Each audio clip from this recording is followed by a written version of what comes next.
Katt Williams. Katt Williams. Katt Williams. Katt Williams. Katt Mother Williams. I'm gonna dive right in. I could tell from the responses that most people don't really process that when somebody tells their story, even in the thunderstorm of all of that drama, there's like a perspective that's really required, and that perspective is theirs. You got to think about who he is. I've heard all the comments, and it's, oh my God, we lack critical thinking skills. We really do. So many of us have been focusing on the minor, most trivial parts of what happened, of what he said, and I'm like, this dude was homeless at 13. I don't think you thought about what that does for somebody for the rest of their life. The chances that he would become anything other than strung out on drugs, a sex worker, dead, or in jail, or a combination of those. The statistical chance of that alone, it's more probable that he wouldn't even be here. Like, there shouldn't even be a Katt Williams when you're 13 and you leave your father's home to be homeless in Miami. Most homeless people don't like get the house back, go back to school and get most people don't recover. So to start there, just for a second, you got to start there. You got to start there and say, okay, what's the mindset of that type of person who's made it, who's become successful? What does he think about family? What does he think about money? What does he think about truth? What is his sense of safety? How does he see the world? This dude was inducted to the Mensa organization. You really don't know. You really don't know. If you get inducted into the Mensa Organization Society, it was a 6-year-old I just read about, got inducted. You have to score on the IQ test in the top 98th percentile. That's 3 standard deviation. For my traders, that's a 3.0 Bollinger Band. Above that top, baby. That's rare. That's beyond rare.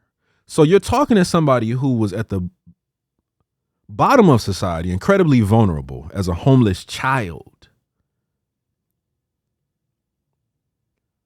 who had an exceptionally high IQ, and your IQ doesn't drop because you get older. He's an intelligent man.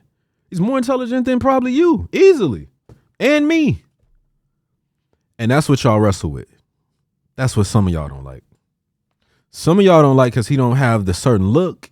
He doesn't come packaged a certain way. And he's highly intelligent. Highly intelligent. I'm amazed. Let's go through the critiques. Most of the critiques are talking about what? Not the stuff he really said about the industry. Not the deeply spiritual principles he said that only come from studying the word biblically, word of God.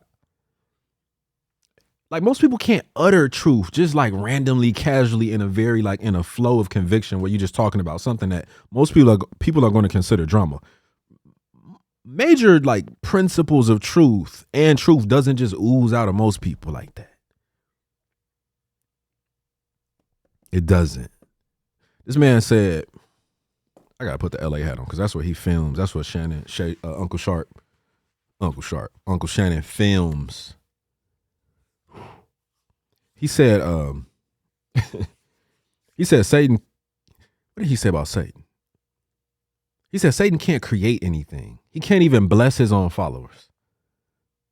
You know what type of understanding of what actually happened, the material, you can almost touch it, reality found in the Bible. You know how much you have to understand and just kind of utter that when you're not having a spiritual conversation? To drop a gem like that just because your vocabulary and understanding is so rich. You got to think about it. Only rich people drop gems. Like morally rich people. People who have rich principles, rich understanding, rich context in how they process, rich vocabularies. He probably dropped 25 gems. He dropped more gems, whether you like him or not, than most celebrities and people could in 25 interviews. So it's interesting to me that people like don't see that, okay, before we even have a critique, this thing is special because there's tons of drama. There's tons of people every day trying to get views from drama. There's people who their entire brand is about gossip, and every person they bring on the show is slandering somebody else. Like there's entire reality shows that there's enough drama out there for us to get drama. This was still special. It was still unique. Why did it strike a chord? Why? Analyze. Some of y'all can't critically analyze anything. You're too shallow. All you want to talk about is the he supposedly lied about the 3,000 books, and he can't run a 4.0, and he can't run a 40 in 4.3 or whatever he said. It's like, you've never seen a comedian tell a story? Like you don't understand embellishment. You don't understand like that very genius bobbing and weaving, knowing when to kind of stretch the truth and pull you in, and it's grounded in something. Even me, I'm sitting here in front of a camera and a mic. Sometimes I'm live teaching and I'll say 13,000, but I mean 1,300 when I'm quoting the price for the S&P futures or something like that. So sometimes those little mistakes, sometimes those are just mistakes. I'm not saying it was a mistake. I don't know. But did he mean 1 year? Did he read the books in 1 year, 4 years? It's like, does it even matter? That's the most trivial part. We don't know him because we know he was a smart kid. We know him because he's a comedian. We don't know him because he's an athlete who can run fast, even though you just probably think little niggas can run fast. That has nothing to do with who he even is, and that's all y'all got to say. That's all. That's it. That's it. Oh, it's gossip. Let me address the gossip part. No, let me address the bitter.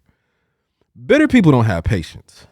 If I say something to you right now that triggers you and you're bitter, and I uncover it and you know it subconsciously and can't deal with it, you're going to respond instantly to try to tear me down. Bitter people have no patience. Why am I bringing up patience? Imagine you believing, not even saying it's real, but imagine you believing after going through homelessness at 13, carrying that weight, that load, that perspective on life. You become a comedian. You become a really good comedian. You get on Comic View. Only the best comics was on Comic View in the 90s. You get on Comic View multiple times. This is your signature joke. This the signature joke with you. This the signature joke. You had enough grit, work ethic to improve it. Mark Curry helped you make it better.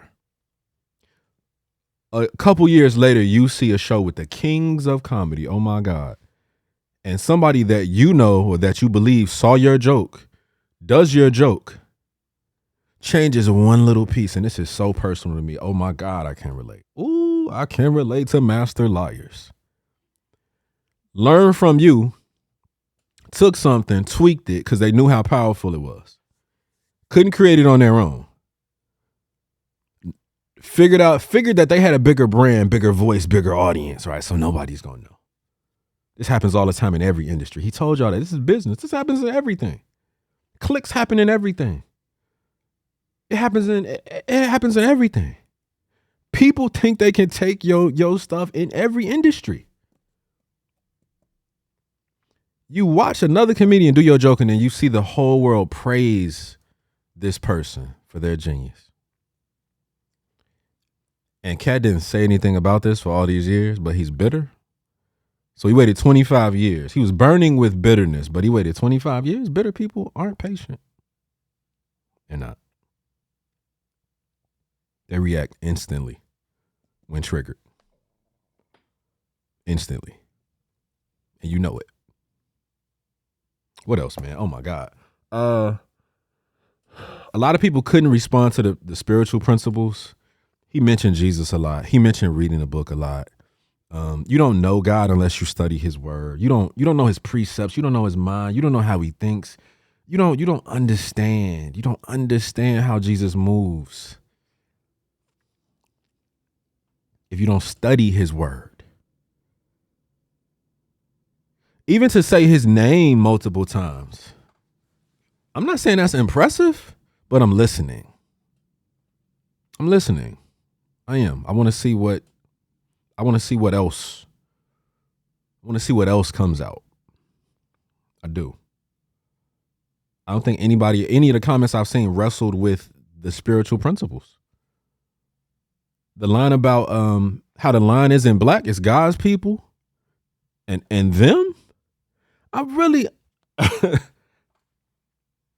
really don't think y'all understand. I really don't think y'all understand. Like this construct of race, this thing that Europeans created, an idea Europeans created and brought to life, just like transgenderism right now, like an idea that was brought to life to justify.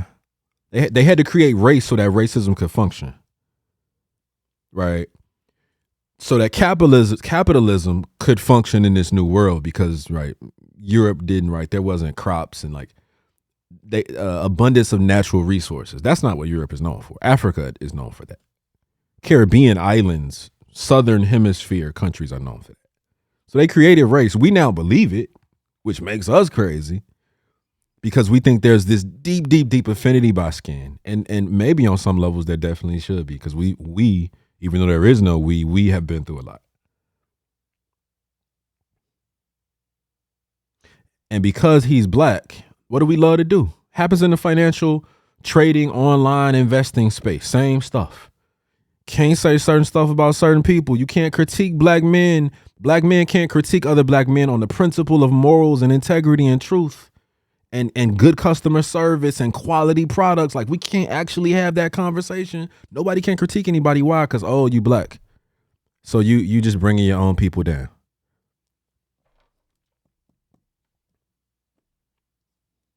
We lack wisdom. We do. We lack wisdom. When we can't critique and be critical for the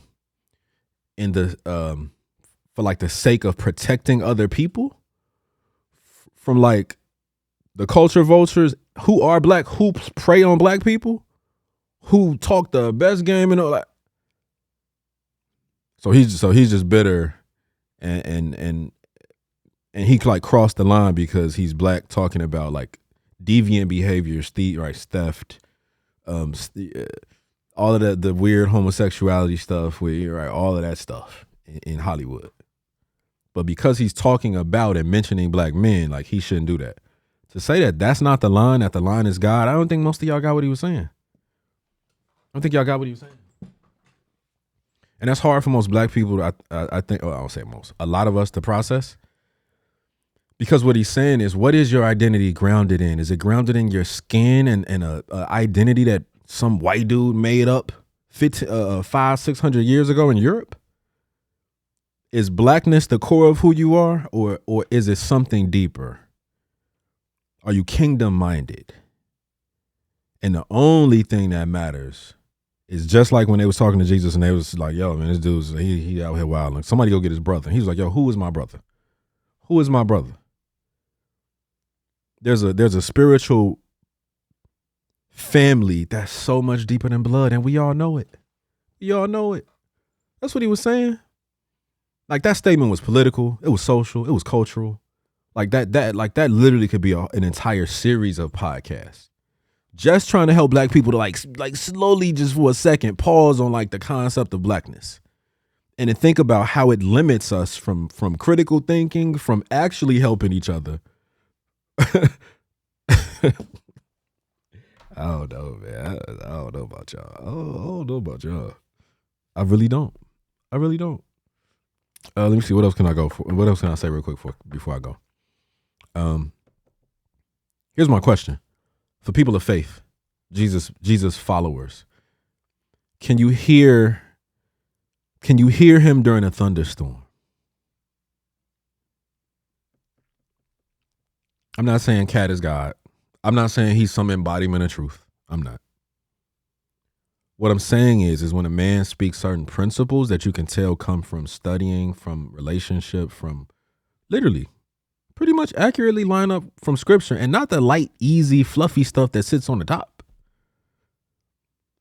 Can you hear it when anybody says it, regardless of what the context is?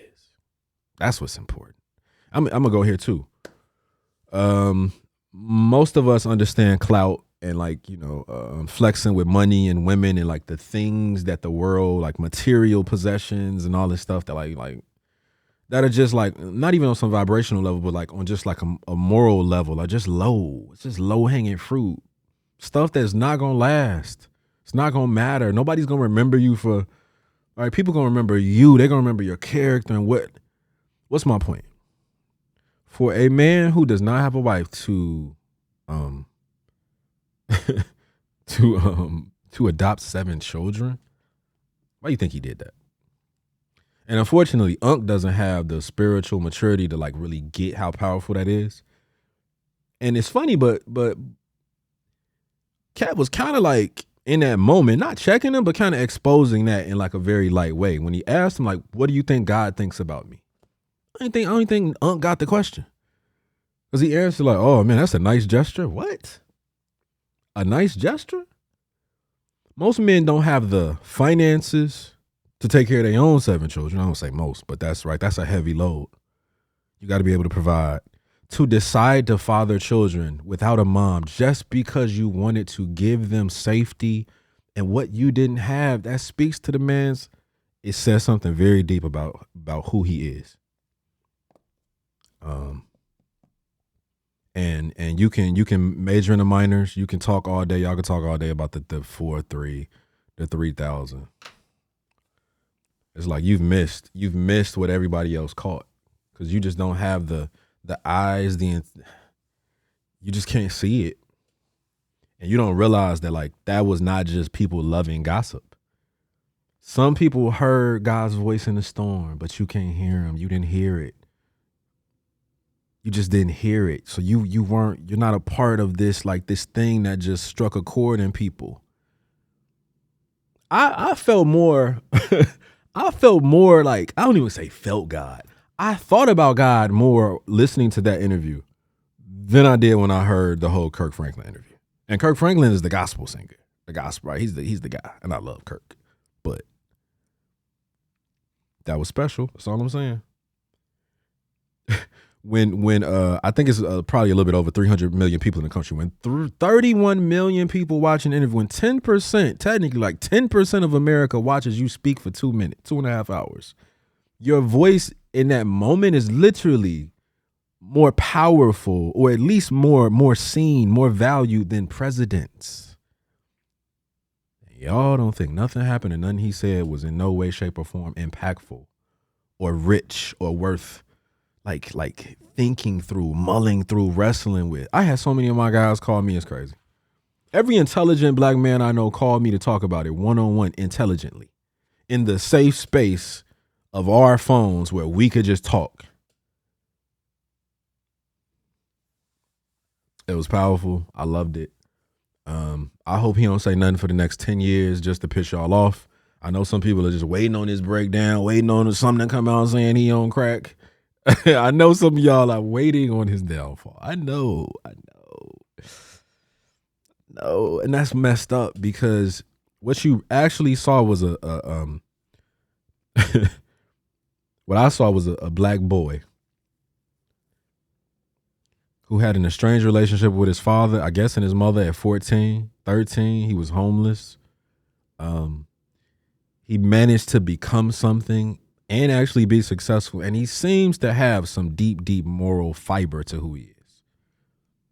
He's winning. He's winning on a level y'all can't understand.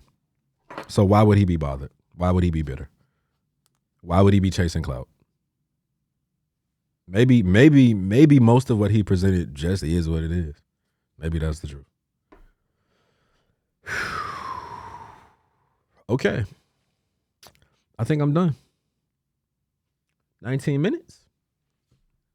That's enough. Thanks for watching. Share this with somebody that you know and that you love. As always, and follow me for more noble conversations.